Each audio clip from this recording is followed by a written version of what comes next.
Hello, my name is Sam and welcome to The Cure Worst to Best. The Cure are a post-punk, new wave and gothic rock group from the UK whose 40 plus year history now has seen a bunch of musical evolutions but has remained consistent in delivering music that connects with some of our most deep and private emotions. Fronted by the legendary and iconic Robert Smith, the only consistent member in the group's history, his often high-registered singing and signature guitar leads create an irrefutable Cure sound. You could be listening to the incredibly dark and gothic tracks like The Hanging Garden, or be listening to the melancholic bliss of new wave songs like Just Like Heaven. You can still recognise those tracks as being uniquely from The Cure. The Cure's early years saw them as a tight post-punk group whose material grew darker and darker with each release, before soon emerging with some of the most bright and poppy synth pop and new wave of the 80s. Some truly incredible style changes, but while still maintaining themes of loneliness and isolation and love in all of its heartbreak and glory. One thing I love about Robert Smith's songwriting is that he allows each song to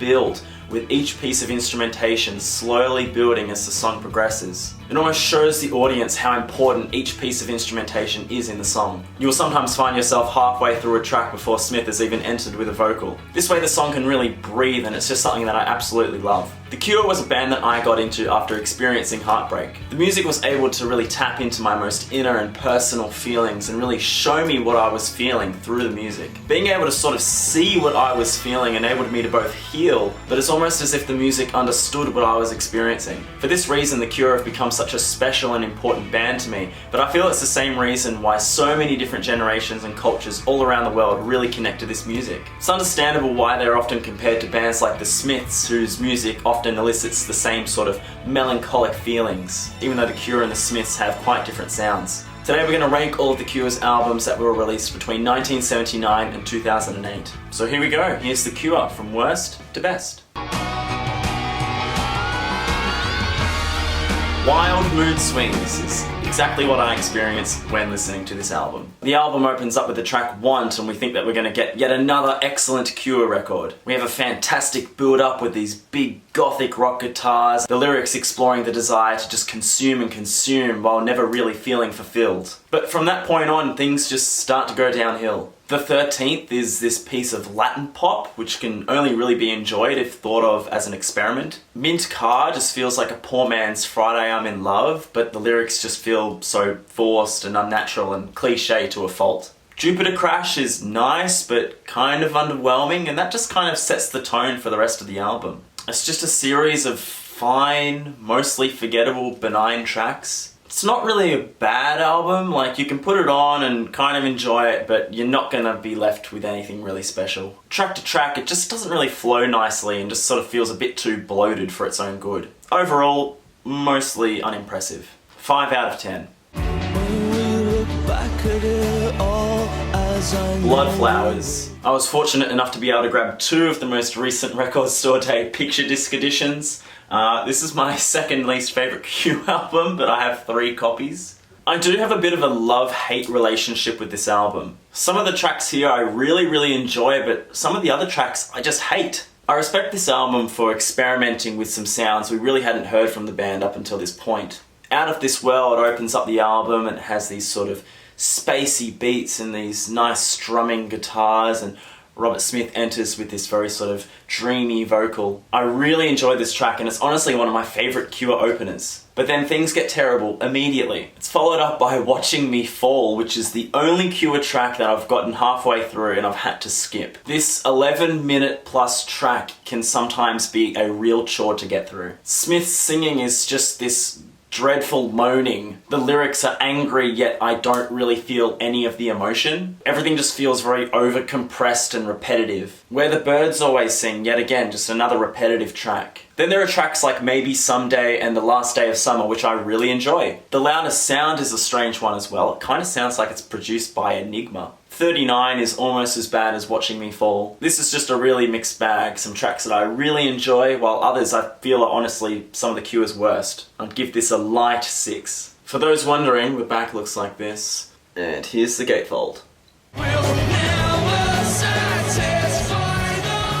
413 Dream. This is The Cure's most recent record as of recording this video. It's 2020 and we're supposedly meant to get a new Cure album soon. This record I think is good. The tracks aren't particularly special, but unlike Wild Mood Swings, the flow of the album is just a lot better. And I just personally find the tracks to be a bit more enjoyable. Underneath the Stars is a dreamy yet haunting opener with these big spacey drums and guitars and Robert Smith's vocal just sort of sweeping over the track like a ghost. The Only One feels like a modern incarnation of Just Like Heaven. It's very bright and fun and poppy. My favourite track off the album is easily The Hungry Ghost. It's got a great chord sequence, it's really well written, and Smith hits some of the highest notes in his register. I'd feel comfortable with the track being in a top 20 Cure tracks. From front to back, this album is quite enjoyable, but unfortunately, it's just eclipsed by a mammoth worth of material that precedes it. I'd give it a 6. The Cure. The Cure's self-titled album, I feel, is honestly overhated, and I think it deserves more chances than it gets. It's often cited as being too loud and too angry, and I can attest to that, but I just feel that there are a lot of great tracks here that shouldn't be overlooked. The opener, Lost, is very tense and anxious, and the music just builds and builds and builds to this really great climax. Robert Smith screaming, "I can't find myself!" You know you're in for some serious business. Smith's lyrics on Us or Them really put this sort of mental torture at the forefront of the track. He's screaming lyrics like, "I don't want you anywhere near me, get your f***ing world out of my head." Although there are a number of very angry tracks, there are also a number of tracks on this album that honestly are more lighter and more poppy. Tracks like The End of the World and Taking Off and I Don't Know What's Going On honestly fit into that more brighter Cure sound. I think it gives the album a healthy balance. Overall, I think this album's pretty underrated, and if you didn't like it, I reckon give it another go. I give it a light 7. The Top. It's a bit of a strange album. For me, it really just serves as a bit of a transition point in the band's career, transforming from this really dark post-punk sound to the incredibly bright and poppy new wave era. Tracks like Shake Dog Shake and The Wailing Walls still maintain that dark post-punk feel. But with other tracks like The Birdman Girl, The Caterpillar and Dressing Up, we get a more lighter, almost psychedelic pop sort of a sound. The Caterpillar to me is just an irresistible track. It'll always have you singing along. It's a good record, but it feels more like a turning point rather than a fully realised project. I'd give it a 7. Japanese Whispers. This is a 1983 compilation by The Cure. However, all of the tracks on this record don't feature anywhere else on any other Cure record, so I'm including it on the list. This sees Robert Smith and the band in a transitional phase in terms of the band's lineup. It's here where we're met with a series of really tight synth-pop tracks. It's a complete 180 from the hellish Pornography that preceded it. It's 8 tracks long, but every track really packs a punch. Let's Go to Bed is one of The Cure's most catchy tracks. It'll have you shaking like milk. The Walk is yet another catchy track with an incredibly striking and funky synth lead. The jazzy track Love Cats closes the record and has one of the most iconic Cure bass lines. It's played on a big double bass and the hook is as catchy as it gets. If I had to describe the album in one word, it would be catchy. A solid installment in the Cure canon, it can't be missed. Japanese Whispers gets an 8. Faith is The Cure's third record and sees their post-punk sound become even more darker and more foreboding. This grey, sort of lifeless cover is a pretty good indication of the type of feel that this album gives. One thing I really love about The Cure's earlier output is Simon Gallup's bass lines. Apart from Robert Smith, Simon Gallup has been the most consistent out of any of the other members. The track Primary is an excellent piece of post-punk. It would fit really well on even like a Joy Division set. Other Voices is one of my favourite Cure tracks. It has a great thumping beat with these sort of eerie guitars and synths. Simon Gallup's really chunky, fat bass line enters. And Robert Smith comes in with this almighty wail that sends shivers down your spine. It's an all-around great post-punk record, however, I do prefer some of their other albums over this one. Still a great record, I'd give it an 8. Wish. Wish is an album that, for whatever reason, I always forget about it, but it's still a really great album. Who would have thought after Disintegration, Robert Smith would follow it up with yet another really great album? The track High is this really beautiful and jangly love letter to someone who's just too good to be true. From the Edge of the Deep Green Sea is an excellent track, an amazing guitar lead, and it's a tale of love turned tragedy. Of course, Friday I'm in Love is one of the best pop tracks of the 90s. It's an awesome record, I always enjoy putting it on. I give it an 8. Three Imaginary Boys is an excellent debut album from a small punk band called The Cure from Crawley. So many of these tracks hold up today. 10:15 Saturday Night is a great little anxious and nocturnal track with an awesome bass solo. Grinding Halt has an awesome bass line that'll get stuck in your head. This album even has a cover of Foxy Lady from the Jimi Hendrix Experience. However, I do prefer Boys Don't Cry over Three Imaginary Boys, just ever so slightly. I just feel that this version of the album just flows a bit better. It also features Boys Don't Cry, which is just a classic song in music. Jumping Someone Else's Train and Killing an Arab are also on this version, and they're both awesome tracks. Both albums feature a song called Subway Song, which at the end has a jump scare, and it works quite effectively. The Cure still play a number of these tracks live today, and they sound better than ever. I'd give both these records a strong 8. 17 Seconds is a personal favourite Cure record of mine. Although Three Imaginary Boys does have some of the elements that we'd come to get to know and love today, it's really 17 Seconds where the Cure started to get dark and introspective. Played for Today is an excellent piece of post-punk with a melody that's usually sung by the audience when played live, as it rightfully should. At Night feels like a track that's stalking you. This feeling's made true when Robert sings Someone Has to Be There. And the holy grail of this album, one of the Cure's best tracks, is A Forest. It is a dark, atmospheric and cold track that is really the embodiment of the Cure's early post-punk sound. It is the single most performed live track that the band plays since its release. It's an amazing album, and I knew that once I'd listened to this record that the Cure was a band that I was going to fall in love with. And that came true. Strong 8. Pornography. What a beast of a record.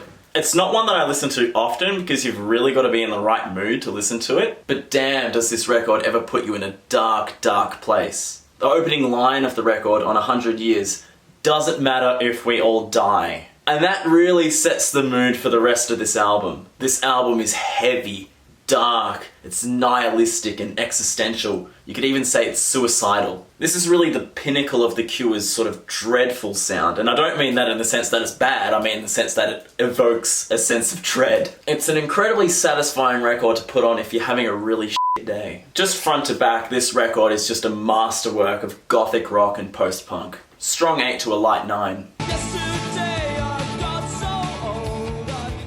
The Head on the Door. This is the Cure's first real hallmark new wave record. Some of the greatest pop tracks of the 80s are on this record alone. In Between Days is one of the catchiest new wave tracks of the 80s. Every time the needle hits the record, I want to start dancing. The track Push has one of the best build-ups of any Cure track. It's this passage that leads up to Robert Smith singing, "Go, go, go!" It's honestly like the best pump-up music ever. Close to Me is an anxiously catchy little pop track with these marimba leads and Robert Smith's whispered vocals. It's sweet but chilling, sort of in the same way that Ice Cream is. A Night Like This is just an excellent alternative rock track. To me, this album just proves that the Cure are a special band. They're able to create some of the best post-punk of the entire genre while still being able to create some amazing pop music for anyone to enjoy while still maintaining an incredibly unique Cure sound. Strong 8 to a light 9. Kiss Me, Kiss Me, Kiss Me, a double album. At first I thought that this album was a bit too long, a bit too bloated. But after listening to it again and again and again and again, there is not a single track on this album that I would want to get rid of. From front to back, this is just a beautiful package full of post-punk, new wave, synth pop, gothic rock, alternative rock. It's just got it all. It honestly feels like a best of. It's just that good. Some of my favourite tracks include If Only Tonight We Could Sleep, which sort of feature these sort of Middle Eastern riffs and percussion. Why Can't I Be You is just a great piece of synth pop. 1,000 Hours is a personal favourite of mine. It's a song that sort of reflects on the nature of indulging oneself in their own pain, a sort of reflection, looking for answers, but often getting none. Just Like Heaven is on this record, and this song is just one of the greatest songs of the 80s, full stop, period. It's an album that just gets better with every single listen. I love it. Strong 9. And we've made it to number 1, and no surprises here, of course. It's gotta be Disintegration. This is not only the best Cure record, but it is one of the greatest albums of all time. This album is just the perfect blend of post-punk, gothic rock, and new wave. Just the culmination of every single sound that The Cure had given us up to that point, yet still maintaining a really unique feel. Half the tracks clock in at over 6 minutes each. This is an epic album with epic songs. They take the time to build and envelop you in both their tragedy and their beauty. Plain Song to this day is one of the greatest openings of any album ever. We hear these soft wind chimes before being hit with this crash of synths. It makes you feel like your soul has been kicked out of your body and you've just ascended to heaven. This is followed up by Pictures of You, one of the greatest songs of all time, the ultimate love letter to a love lost. This album just never lets down in quality for 1 minute. Although this album's only 2 minutes shorter than Kiss Me, at only 12 tracks, the time just seems to fly by a lot faster. Love Song boasts yet another incredible Simon Gallup bass line. Lullaby features this amazing thumping bass line with Robert Smith whispering the lyrics about Spider-Man having me for dinner tonight. This is an album that should be listened to by everybody, no matter what age, no matter what walk of life.